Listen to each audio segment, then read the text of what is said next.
Good morning to all of you. Today we will discuss more accounting principles. Here is a concept, matching concept. Matching concept का मतलब है, let us suppose हमारे पास 1 April to 31 मार्च का period है. तो इस period का net profit निकालने के लिए आपको इस साल के जो रेवेन्यू है और जो एक्सपेंस है उन्हें आपस में क्या करना होगा, मैच करना होगा, ताकि आप करेक्ट डिटर्मिनेशन कर सकें नेट प्रॉफिट का. This concept is very important for correct determination of net profit. बेटा आप रेवेन्यू इस साल के ले रहे हैं, एक्सपेंस आप पिछले साल के ले रहे हैं, तो बेटा ये तो मैच ही नहीं हुआ ना. अगर ये मैच नहीं हुआ तो करेक्ट डिटर्मिनेशन नहीं हो पाएगा नेट प्रॉफिट का. नेट प्रॉफिट को करेक्टली डिटरमाइन करने के लिए जो भी कॉस्ट है उस रेवेन्यू की उस पीरियड में, वो आपको चार्ज करनी पड़ेगी उस रेवेन्यू के अगेंस्ट, तभी आप उसका क्या निकाल पाएंगे, करेक्ट नेट प्रॉफिट. तो जैसे यहाँ पर मैं एक अकाउंट बना रही हूँ, तो जिस साल का रेवेन्यू ले रहे हैं उसी साल के आपको एक्सपेंस दिखाने हैं ताकि करेक्ट डिटर्मिनेशन हो सके नेट प्रॉफिट का. तो आप मैच कर रहे हैं ना रेवेन्यू और एक्सपेंसेस को उस पर्टिकुलर पीरियड के, इसीलिए इस कंसेप्ट का नाम क्या है, मैचिंग कंसेप्ट. मैचिंग कंसेप्ट में जो भी कॉस्ट उस रेवेन्यू से रिलेटेड है उस पीरियड में, तो उस रेवेन्यू के अगेंस्ट वो कॉस्ट आपको चार्ज करनी है. बेटा मैचिंग कॉन्सेप्ट में हम क्या करते हैं, कोई भी आइटम जो रेवेन्यू में इंक्लूड करना है P&L में, उसके एक्सपेंस चाहे वो पे हुए हैं या नहीं, आपको वो एक्सपेंस प्रॉफिट एंड लॉस में दिखाना है. इसका मतलब जो भी आउटस्टैंडिंग एक्सपेंसेस हैं वो भी आप प्रॉफिट एंड लॉस में दिखाते हैं, क्योंकि आपने चाहे उसको पे नहीं भी किया, क्योंकि आप उस साल का क्या निकालना चाहते हैं, करेक्ट नेट प्रॉफिट. ऑलराइट, चाहे पे नहीं हुआ expense, but correct determination of net profit के लिए आप आउटस्टैंडिंग एक्सपेंसेस को भी क्या करते हैं, दिखाते हैं.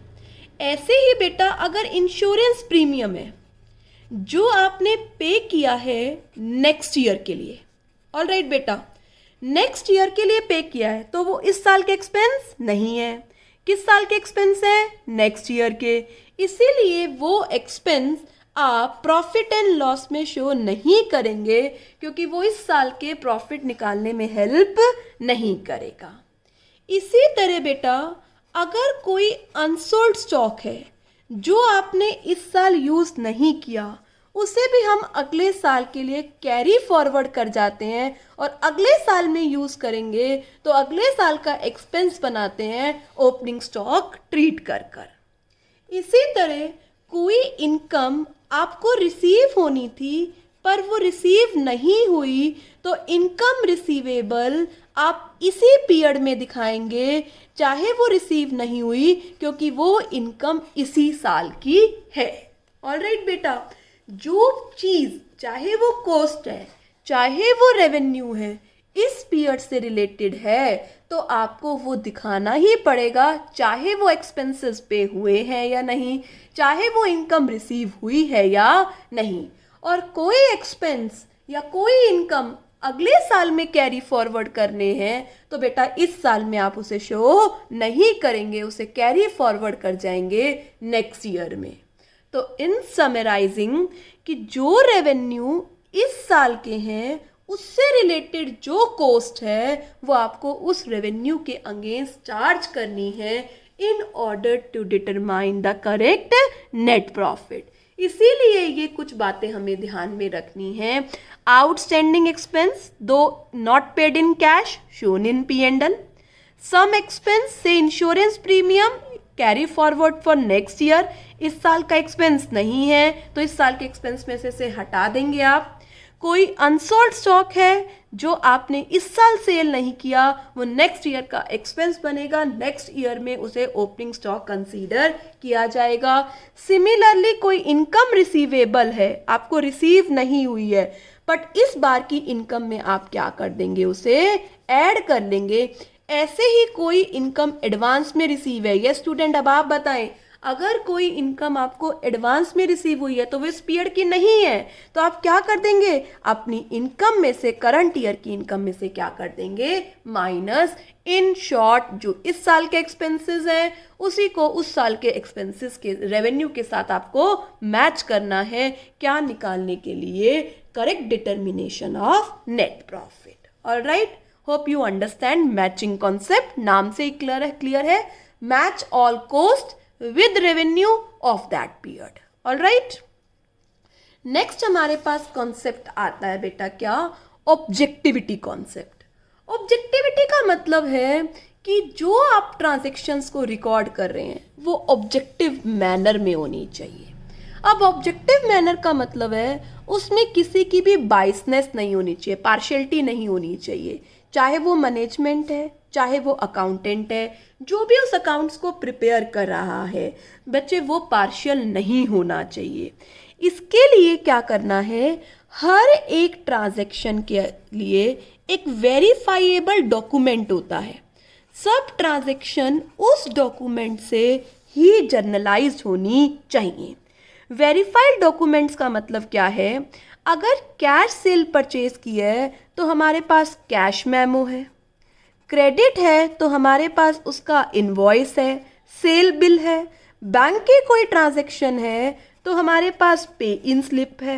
ऑलराइट बेटा, तो सारी ट्रांजैक्शन इन डॉक्यूमेंट से आपको पास करनी है। ऐसा नहीं है कोई ट्रांजैक्शन आप बिना डॉक्यूमेंट के पास कर रहे हैं, जर्नलाइज कर रहे हैं। हर एक ट्रांजैक्शन को रिकॉर्ड करने के लिए एक वेरीफाइएबल डॉक्यूमेंट होना चाहिए, एक डॉक्यूमेंट होना चाहिए जिसे हम क्या करेंगे, वेरीफाई कर रहे हैं। जैसे आप बैंक में बेटा पैसा डिपॉजिट करा के आए, अब आप इस ट्रांजैक्शन को रिकॉर्ड करेंगे तो आपके पास बैंक की पे इन स्लिप है, उस पे इन स्लिप से ही क्या करेंगे, बुक्स ऑफ अकाउंट्स में आप एंट्री करेंगे।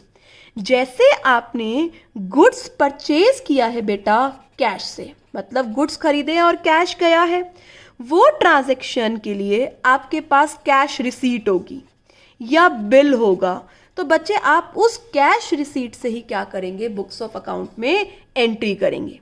ऐसे ही आपने कोई गुड्स परचेज किया है क्रेडिट में तो आपके पास उसका इनवॉइस होगा, बिल होगा, तो बच्चे ये जो कैश रिसीट है, ये जो इनवॉइस है, ये सपोर्ट डॉक्यूमेंट है, इन्हीं के बेसिस पर आप बुक्स ऑफ अकाउंट्स में एंट्री करेंगे। लेट अस सपोज मैं आपसे पूछ लेती हूँ आपने ये एंट्री किस बेसिस पर करी है बुक्स में, तो आप मुझे वो डॉक्यूमेंट दिखा सकते हैं, वो डॉक्यूमेंट एज एन एविडेंस का काम करेंगे। ऑलराइट बच्चे, तो ऑब्जेक्टिविटी प्रिंसिपल क्या कहता है कि जो भी अकाउंटिंग ट्रांजैक्शन है वो फेयर मैनर में रिकॉर्ड होनी चाहिए, उसमें कोई पर्सनल बायसनेस नहीं होना चाहिए, मैनेजमेंट का, अकाउंटेंट का। बेटा इस पर्सनल बायसनेस को ख़त्म करने के लिए आप उन ट्रांजैक्शन को रिकॉर्ड करेंगे उनके डॉक्यूमेंट के बेसिस पर। उन डॉक्यूमेंट को क्या कहा जाता है, वेरीफाइएबल डॉक्यूमेंट। ये वेरीफाइएबल डॉक्यूमेंट एविडेंस होंगे, प्रूफ होंगे कि जो आपने एंट्री करी है वो सही रिकॉर्ड की है, अपनी मन मर्जी से रिकॉर्ड नहीं किया, उसके पीछे उसके लिए आपके पास डॉक्यूमेंट है। जैसे आपने गुड्स परचेज करे हैं किसी से तो कैश रिसीट जरूर मिली होगी बेटा, उस कैश रिसीट से ही आपको अपनी बुक्स में एंट्री डालना है। ऐसे ही आपने क्रेडिट परचेज की है तो आपके पास उसका इनवॉइस है, इनवॉइस के बेसिस पर ही आपको बुक्स ऑफ अकाउंट्स में एंट्री डालना है। तो बच्चे आपने ये एंट्री जर्नलाइज की डॉक्यूमेंट के बेसिस पर, ये डॉक्यूमेंट्स क्या होंगे, फ्यूचर के लिए एविडेंस होंगे। यही कारण है बेटा जिसके कारण हम हिस्टोरिकल कॉस्ट प्रिंसिपल फॉलो करते हैं। हिस्टोरिकल कॉस्ट प्रिंसिपल क्या कहता है, जिस कॉस्ट पर आपने असेट्स को एक्वायर किया है उसी कॉस्ट पर आपको बुक्स ऑफ अकाउंट्स में दिखाना है, क्योंकि आप उस हिस्टोरिकल कॉस्ट को क्या कर सकते हैं, वेरीफाई कर सकते हैं। लेट अस सपोज एक मशीनरी आपने 10 लाख रुपीस की परचेज किया तो इसके अगेंस्ट आपके पास इनवॉइस है। इस इनवॉइस के बेसिस पर ही आप बुक्स ऑफ अकाउंट्स में क्या करेंगे, एंट्री करेंगे। तो बच्चे अगर हिस्टोरिकल कॉन्सेप्ट नहीं होता तो सब लोग मशीनरी की मार्केट वैल्यू रिकॉर्ड करते, और मार्केट वैल्यू कितनी चल रही है सबके अकॉर्डिंग अलग होता। बेटा आप इस मार्केट वैल्यू को वेरीफाई नहीं कर सकते क्योंकि इसके लिए कोई सपोर्ट डॉक्यूमेंट नहीं है। ऑलराइट, अब आपने 10 लाख की मशीनरी खरीदी, बुक्स ऑफ अकाउंट्स में रिकॉर्ड कर लिया हिस्टोरिकल कॉस्ट प्रिंसिपल के अकॉर्डिंग।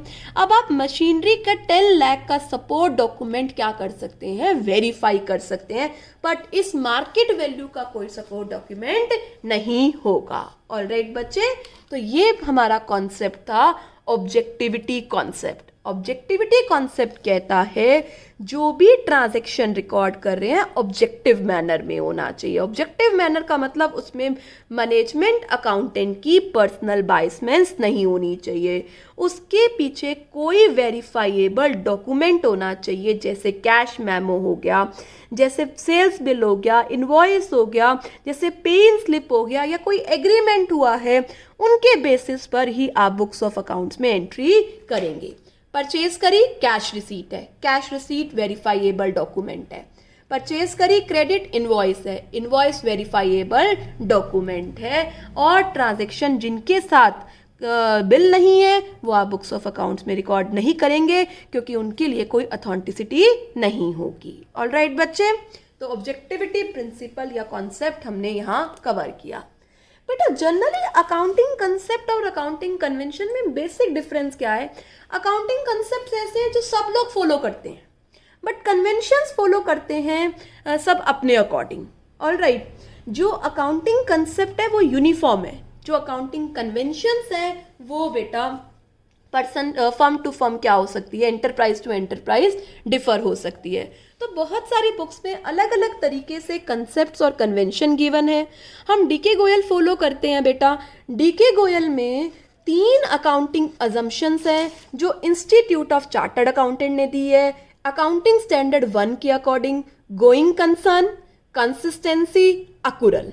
उसके अलावा आपके पास और अकाउंटिंग कंसेप्ट्स हैं: business entity, money measurement, accounting period, cost concept, dual aspect concept, revenue recognition, matching और ऑब्जेक्टिविटी, जो आज हमने किया है। अब 3 हम अकाउंटिंग कन्वेंशन कर लेते हैं डीके गोयल के अकॉर्डिंग। पहली कन्वेंशन है, कन्वेंशन मतलब कस्टम्स, मतलब ट्रेडिशन, जिसे यूनिफॉर्मली सब लोग फॉलो नहीं करते। कन्वेंशंस में पर्सनल जजमेंट आता है। ये अकाउंटिंग कंसेप्ट की तरह इतने इम्पॉर्टेंट नहीं है। अकाउंटिंग कन्वेंशन P&L और बैलेंस शीट को प्रिपेयर करने में हेल्प करते हैं। अकाउंटिंग कन्वेंशन जर्नल एग्रीमेंट है। ऑलराइट बच्चे, तो 3 कन्वेंशन दी हैं बेटा डीके गोयल ने। First convention is convention of full disclosure. बेटा कन्वेंशन ऑफ फुल डिस्क्लोजर कहता है जो भी सिग्निफिकेंट इंफॉर्मेशन है आपके बिजनेस के अफेयर से रिलेटेड, वो आपको बच्चे कंप्लीटली डिस्क्लोज करना है। मीन्स आपको कोई भी इंफॉर्मेशन जो मटेरियल है, इम्पॉर्टेंट है, इंटरेस्टेड पार्टी के इंटरेस्ट को इफेक्ट कर सकती है, वो आपको बच्चे फुली डिस्क्लोज करना है। आपको कोई इंफॉर्मेशन को छुपाना नहीं है। There should be sufficient disclosure of information which is of material interest to the users such as proprietors, such as creditor, investors and other. तो सारी इंफॉर्मेशन आपको क्या करनी है, डिस्क्लोज करनी है। आपको इंफॉर्मेशन को छुपाना नहीं है। इसीलिए बेटा कंपनी पढ़ेंगे ना, कंपनी एक्ट के अकॉर्डिंग एक प्रिस्क्राइब्ड फॉर्मेट है कि आपको किस तरीके से अपनी फाइनेंशियल स्टेटमेंट बनानी है। तो उस तरीके से आपको अपनी फाइनेंशियल स्टेटमेंट बनाकर यूजर्स को क्या करनी है, शो करनी है। आप कोई इंफॉर्मेशन को छुपा नहीं सकते हैं। जो भी इंफॉर्मेशन आपको लग रहा है ना इम्पॉर्टेंट है, वो सारी इंफॉर्मेशन आप क्या करेंगे, डिस्क्लोज करेंगे। आप कुछ भी हाइड नहीं करेंगे। हो सकता है आपने कुछ इन्फॉर्मेशन हाइड करी हो जिससे लोगों का इंटरेस्ट इफेक्ट हुआ हो, तो आप कोई इन्फॉर्मेशन हाइड नहीं करेंगे। इसीलिए बेटा हम एक वर्ड सिखा रही हूँ आपको, कॉन्टीजेंट लायबिलिटी।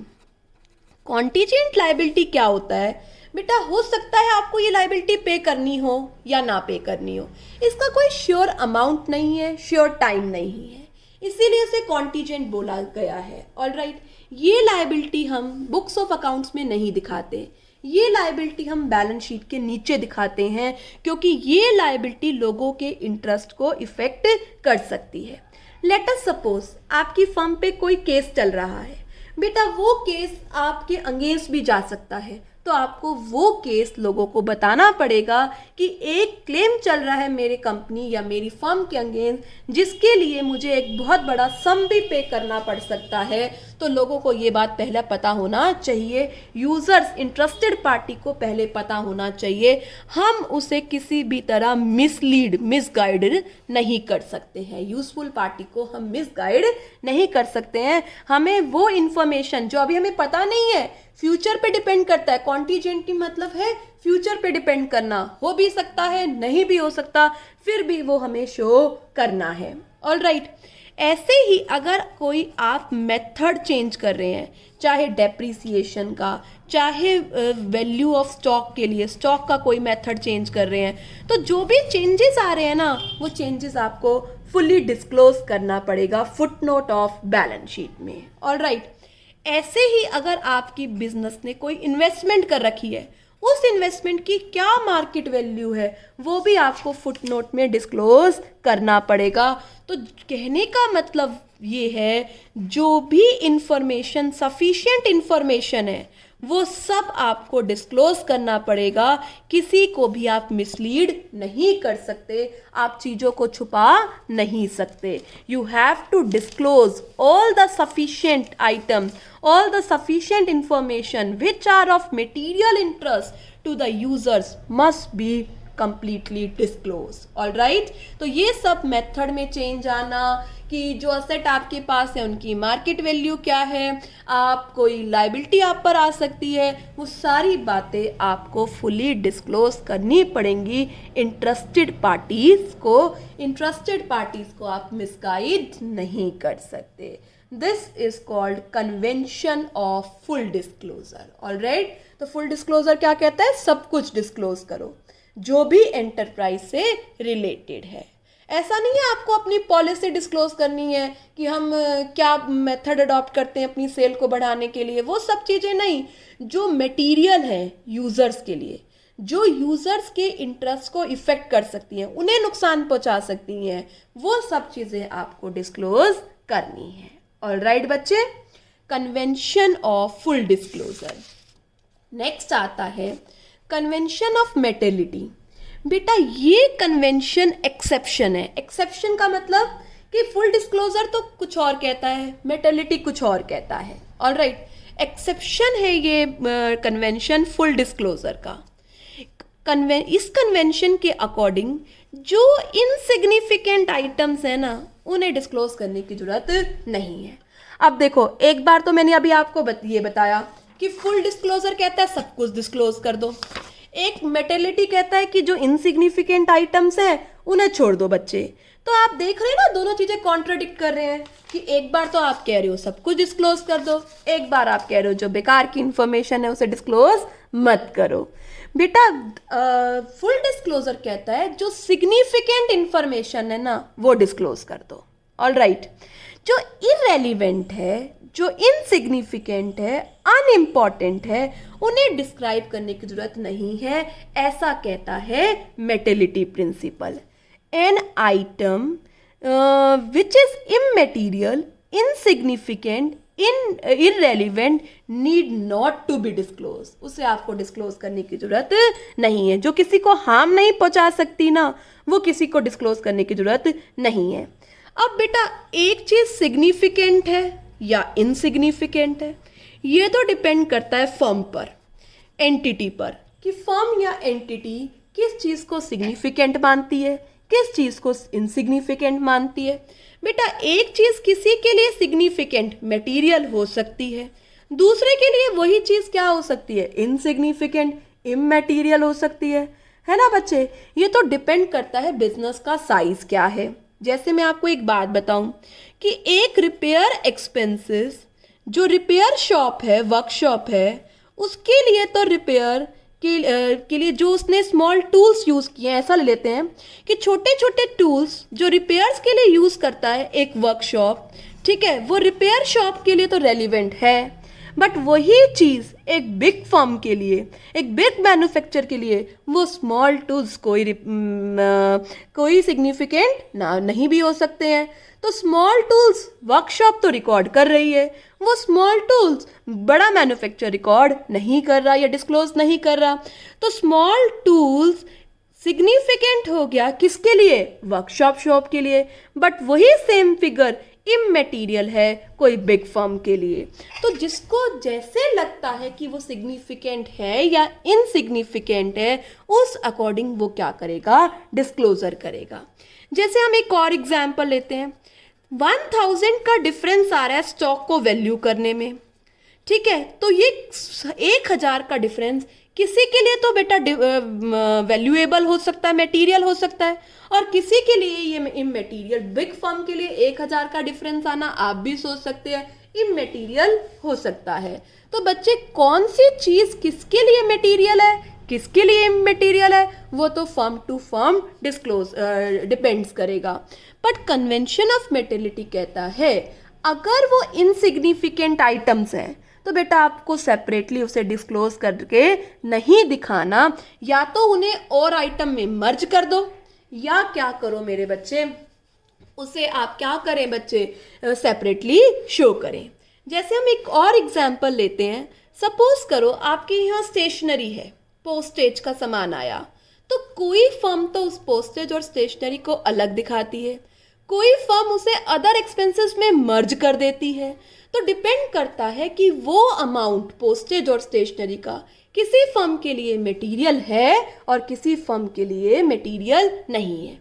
अगर जिस फर्म के लिए मटेरियल है, सिग्निफिकेंट है, वो तो उसे फुली डिस्क्लोज करे, और जिस फर्म के लिए वही एक्सपेंस इनसिग्निफिकेंट इफेक्ट दिखा रहा है तो उसे डिस्क्लोज करने की जरूरत नहीं है। ऑलराइट बच्चे, वो उस आइटम को दूसरे आइटम में मर्ज कर दिखा सकता है। जैसे स्मॉल टूल वर्कशॉप शॉप के लिए बहुत इंपॉर्टेंट है, तो उसे अपने सारे स्मॉल टूल्स फुल डिस्क्लोज करने चाहिए, बट वही स्मॉल टूल्स एक बिग मैन्युफैक्चर के लिए तो इररेलेवेंट है, तो वो बाकी टूल्स में मर्ज कर भी दिखा सकता है। वो कंसेप्ट ऑफ मेटेलिटी फॉलो कर रहा है। ऑलराइट बच्चे, जैसे बेटा अब आपके पास स्टेशनरी में रबड़ है, पेंसिल है, आपके पास पेपर्स हैं, तो बेटा आपको अलग अलग दिखाने की जरूरत नहीं है, आप इन सबको मर्ज कर दीजिए और बच्चे एक हेड बना दीजिए स्टेशनरी, और उस स्टेशनरी हेड में क्या कर दीजिए, आप उसे शो कर दीजिए। ऑलराइट, तो दो कन्वेंशंस यहाँ पर आपको अंडरस्टैंड हो गए होंगे। One is convention of full disclosure, second one is convention of बच्चे मेटेलिटी। फुल डिस्क्लोजर सेज जो इंपॉर्टेंट इंफॉर्मेशन है डिस्क्लोज करो, मेटेलिटी सेज जो इररेलेवेंट इंफॉर्मेशन है उसे डिस्क्लोज करने की जरूरत नहीं है। कौन सी इंफॉर्मेशन इंपॉर्टेंट है या अनइम्पॉर्टेंट है वो फर्म टू फर्म डिफर करेगा। अगर उसके लिए इंपॉर्टेंट है तो फुल डिस्क्लोज कर देगा, अगर इंपॉर्टेंट नहीं है तो बच्चे वो क्या करेगा, उसे इनसिग्निफिकेंट मानकर बाकी किसी आइटम में मर्ज कर दिखा देगा। ऑलराइट, तो यहाँ दो कन्वेंशंस हो गई। आते हैं हम थर्ड कन्वेंशन पर। थर्ड कन्वेंशन कहता है कन्वेंशन ऑफ कंजर्वेटिज्म या प्रूडेंस। बेटा क्या कहता है ये कन्वेंशन? ये कहता है जो आपको आने वाले टाइम में लॉसेस होने वाले हैं उसे तो आप रिकॉर्ड कर दो, ठीक है, और जो आपको गेन्स होने वाले हैं आने वाले टाइम में आप उन्हें क्या कर दो, इग्नोर कर दो। बेटा ये तो जनरल टेंडेंसी है बिजनेस की, भाई कोई फ्यूचर में लॉस आ रहा है उसके लिए तो आज ही आप प्रोविजन बना लो, और फ्यूचर में कोई गेन आ रहा है उसको आपको अभी सोचने की जरूरत नहीं है। ये पॉलिसी सेफ प्ले करने के लिए होती है बिजनेसमैन की। इसीलिए मेरे बच्चे, जो लॉसेस होने वाले हैं फ्यूचर में, उनके लिए आज ही हम क्या बना लेते हैं, प्रोविजंस बना लेते हैं। हालांकि अभी हमें उनका अमाउंट अच्छे से नहीं पता, पर अंदाजे के अकॉर्डिंग कि हमें ये चीज़ इफ़ेक्ट कर सकती है फ्यूचर में, तो हम उसके लिए क्या बना लेते हैं, प्रोविज़न। जैसे मैं आपको एक एग्जाम्पल सिखाती हूँ। डेटर से आपको 20,000 रुपये लेने हैं, ठीक है। इसमें एक डेटर जिसका नाम एक्स है, लग रहा है कि उसकी फाइनेंशियल पोजीशन सही नहीं चल रही है, तो लग रहा है कि उससे जो पैसा रिकवर होना है वो रिकवर नहीं होगा। तो आज ही हम एक्स का क्या बना लेते हैं, प्रोविजन फॉर डाउटफुल डेट्स। ये डाउटफुल है, हो भी सकता है, ऐसा नहीं है कि रिकवर नहीं होगा, हो भी सकता है और नहीं भी, पर नहीं होने के चांसेस है ना बेटा, इसीलिए आज ही रिकॉर्ड कर लो। डेटर्स में से ये प्रोविजन, लेटर सपोज 1,000 रुपये लग रहा है कि नहीं देगा, 1,000 रुपये डेटर्स में से क्या कर दो, माइनस कर दो। ऑलराइट, ऐसे ही कोर्ट में आपका केस चल रहा है और आपको उसके लिए कोई अमाउंट पे करना पड़ सकता है, तो आप प्रोविजन बना लो। जो पेंडिंग लॉ सूट केस चल रहा है आपकी फर्म के अगेंस्ट, ऑलराइट, ताकि फ्यूचर में आपको कोई प्रॉब्लम अराइज ना हो। ऑलराइट, इसी तरीके से हम क्लोजिंग स्टॉक, जो सेल नहीं होता ईयर एंड में, क्लोजिंग स्टॉक का वैल्यूएशन करते हैं कॉस्ट प्राइस और market price which ever is less पर, ताकि अनरियलाइज गेन्स हम क्या करें, इग्नोर कर दें। कंजर्व होके चलो। प्रूडेंस प्रिंसिपल क्या कहता है, प्रूडेंस प्रिंसिपल कहता है मेरे बच्चे कि जो फ्यूचर में लॉसेस होने वाले हैं उन्हें आप रिकॉर्ड कर लीजिए आज ही, जो गेन्स होने वाले हैं उन्हें भूल जाइए। ऑलराइट बेटा, इसके कारण, इस कन्वेंशन के कारण जो P&L का प्रॉफिट है वो क्या हो जाता है, लोअर हो जाता है। ऑलराइट, क्योंकि आपने लॉसेस तो रिकॉर्ड कर लिए, गेन्स करे नहीं है, तो प्रॉफिट्स कम डिस्क्लोज होते हैं। और बैलेंस शीट में जो असेट्स एंड लायबिलिटीज हैं वो भी दोनों अंडरस्टेटेड हो जाती हैं, असेट्स अंडरस्टेटेड हो जाते हैं और लायबिलिटी, आपने प्रोविजन बना लिया ना, तो लायबिलिटी क्या हो जाती है, ओवरस्टेटेड हो जाती है। ऑलराइट, तो कन्वेंशन और प्रूडेंस का प्रिंसिपल फिर से समझते हैं। कन्वेंशन प्रिंसिपल कहता है ऑल एंटीसिपेटेड, जो आपको लग रहा है, losses should be recorded in the books of account, but all anticipated gains should be ignored. Conservatism is a policy of playing safe. That's why provision is made for all known liability. हालांकि उनका amount certainty से आप बता नहीं सकते हैं। भूल जाइए, गेन होने वाला है, लॉस होने वाला है ना, आज ही क्या कर लीजिए मेरे बच्चे, रिकॉर्ड कर लीजिए बुक्स ऑफ अकाउंट्स में, ताकि फ्यूचर में जाकर आपको वो चीज़ परेशानी ना दे। ऑलराइट बच्चे, तो यहां पर हमने 3 कन्वेंशंस कवर किए। 3 कन्वेंशंस क्या है, conventions of full disclosure, convention of मेटेलिटी, convention of conservatism.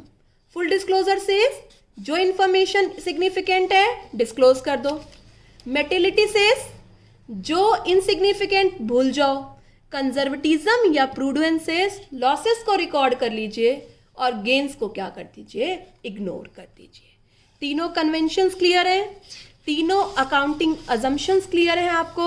एक बार रिकॉल कर लेते हैं मेरे बच्चे। First accounting assumption, going concern, business future में लंबे पीरियड के लिए चलेगा, इसी बेसिस पर बुक्स ऑफ अकाउंट्स में एंट्री रिकॉर्ड होती है।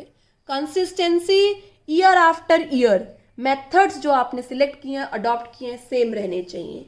अकुरल कंसेप्ट, कैश पे किया है या नहीं, कैश रिसीव हुआ है या नहीं, आपको बुक्स ऑफ अकाउंट्स में रिकॉर्ड करना है।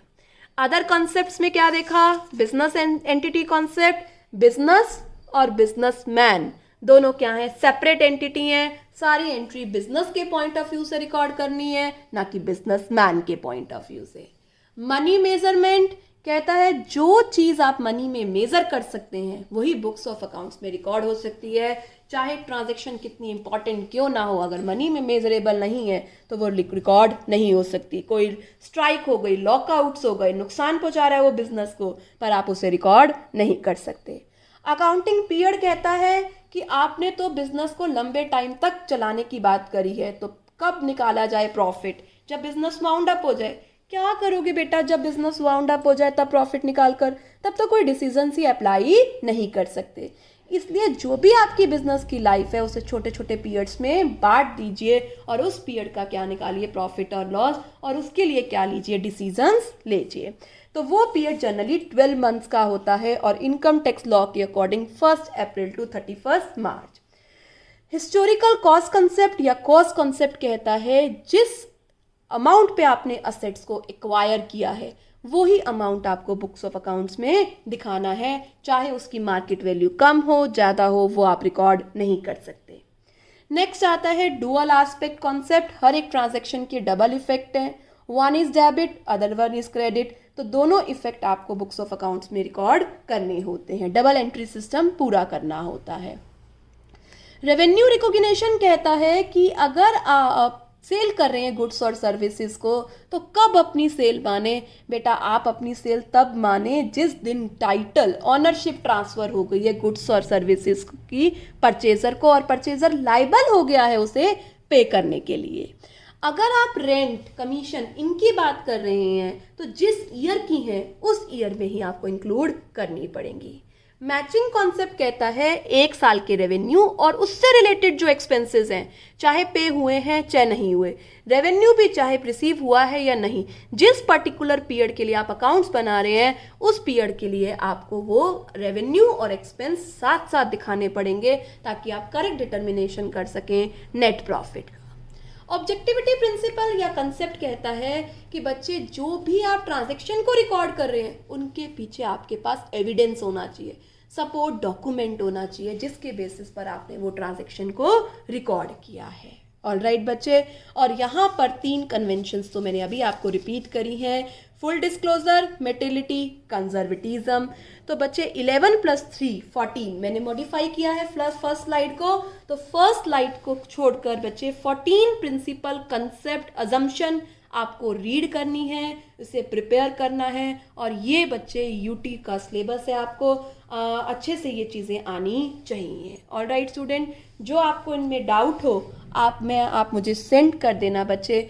आज पूरा दिन आप ये प्रिंसिपल्स रिवाइज करिए, कल इससे रिलेटेड मैं आपको एक क्वेश्चन भेजूंगी बेटा, उसमें आपको देखना पड़ेगा कौन सा कंसेप्ट, प्रिंसिपल या कन्वेंशन फॉलो हो रहा है। Alright student, hope you understand the concept. Goodbye, stay home, stay safe.